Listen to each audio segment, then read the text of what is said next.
This is Sophie. A few years ago, she was one of the top skaters in the world. People admired her skills, and skating was her whole life. But everything changed after a terrible accident. She lost her eyesight, and her entire world collapsed in an instant. Now Sophie can't see, and because of that, her life is completely different. To earn money, she works as a house sitter. People hire her to stay in their homes for a few days and look after everything. Today is another workday for her. She packs her things and tries to leave quietly, but her mom stops her and asks where she's going with so much luggage. Sophie tells her she's heading to work. Her mom also asks who sent $4,200 into her bank account. Sophie lies and says she runs a fan page where people support her. But the truth is different. Sophie sometimes steals expensive wine bottles from the houses she works in and sells them online. Soon, Sophie reaches the house she has to take care of. The owner tells her she finalized her divorce yesterday and is going on a short vacation to relax. She asks Sophie to look after her cat and then leaves. This house is huge, packed with high-tech security systems. Sophie calls her friend, who guides her through the layout, where the doors, rooms, and stairs are. While exploring, she reaches a wine cellar filled with costly bottles. She picks up one worth around $4,500, planning to steal it, but her friend warns her not to. Sophie gets angry and cuts the call. Later, she listens to a message from her mom telling her to install an app called See For Me.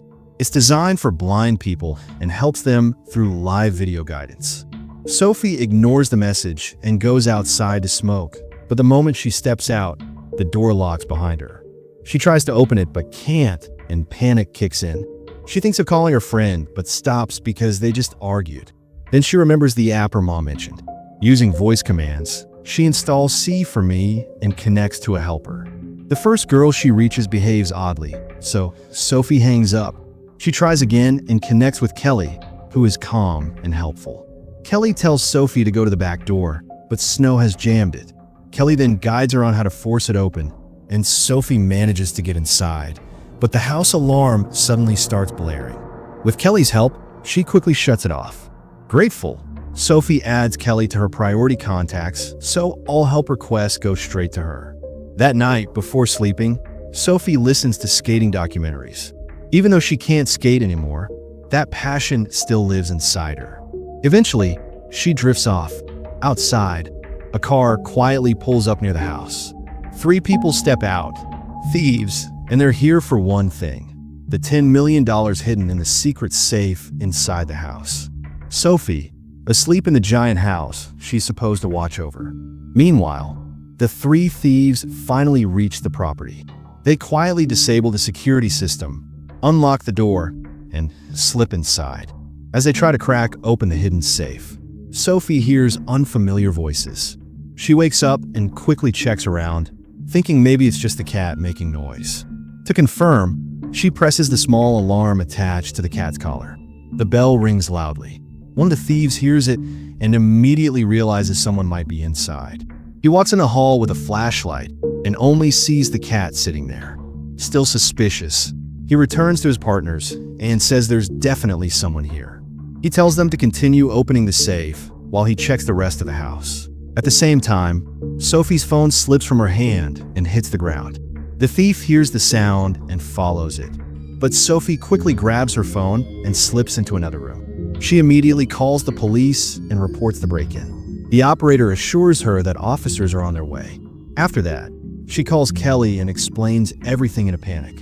Kelly stays calm and tells Sophie to move quietly. With her camera on, Sophie follows Kelly's instructions. Kelly guides her step by step and tells her that one thief is straight ahead, trying to unlock the safe. Soon, another thief joins him and tells his boss over the phone that someone is inside the house. While Sophie tries to escape quietly, one of the thieves suddenly appears in front of her and grabs her. He snatches her phone and disconnects Kelly's call. Just as they prepare to kill her, Sophie begs them to listen. She explains she can't identify them because she's blind and promises she won't tell anyone. But when the thief checks her call history, he sees she called the police. He angrily asks what she plans to tell the officers who will arrive in about 20 minutes. Sophie quickly comes up with a story. She says she'll tell the police that the alarm glitched, scared her, and she called by mistake. Nothing more. Then she makes a bold offer. She asks them to include her in their plan. She doesn't want much, just a small share. The thief calls his boss and explains everything.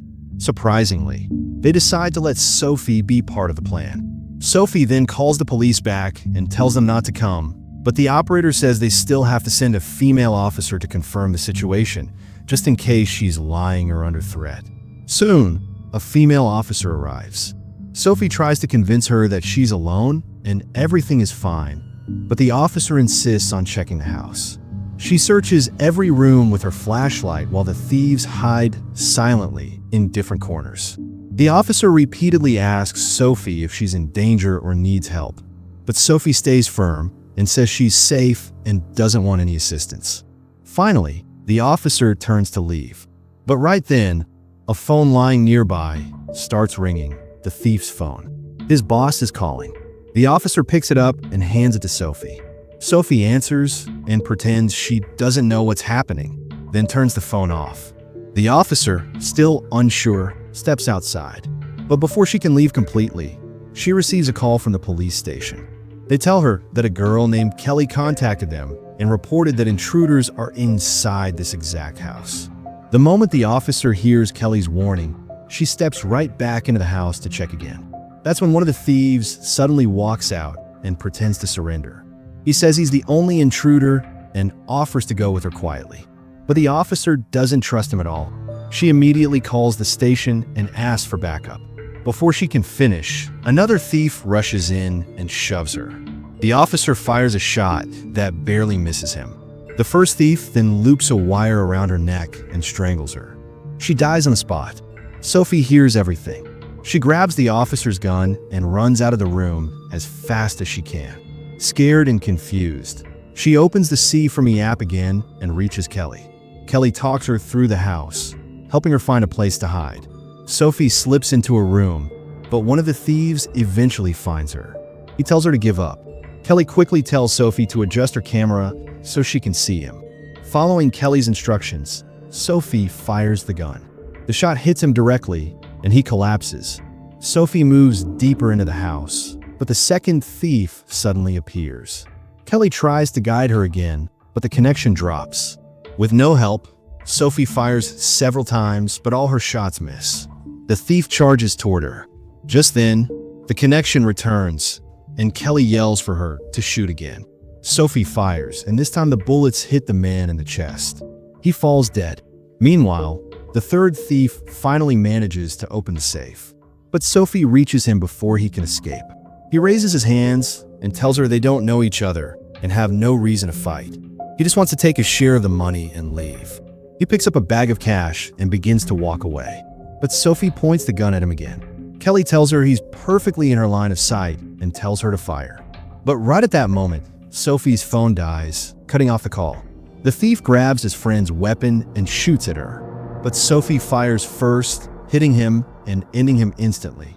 A few minutes later, the leader of the gang arrives. He sees the bodies of his 3 men scattered around the house and realizes Sophie must still be here. He begins searching every corner. Sophie hides and quietly switches off all the lights, hoping to confuse him. She tries to escape in the dark, but he fires blindly and one of the bullets grazes her. Sophie finds one of the thieves' phones and redials the leader's number. His phone rings nearby, giving away his position. She shoots toward the sound, but he dodges the bullets. He grabs Sophie and starts choking her. Struggling to breathe, Sophie's hand reaches a wine bottle. She smashes it over his head. He falls, but she strikes him again, crushing his skull. The leader dies on the floor. Right then, police sirens echo outside. Officers rush in and finally rescue Sophie. Days later, we see Sophie leaving the hospital with her mother. Her injuries have healed, and within a week, she's back on the ice, skating again despite her blindness. Her training and her past as a top-level skater allowed her to move with surprising confidence, even in danger. And finally, the truth comes out. The leader of the thieves was actually the ex-husband of the house owner. He knew all about the secret money and wanted to take it for himself after the divorce. With that, the movie comes to an end. Don't forget to like this video and subscribe to our channel. Thanks for watching.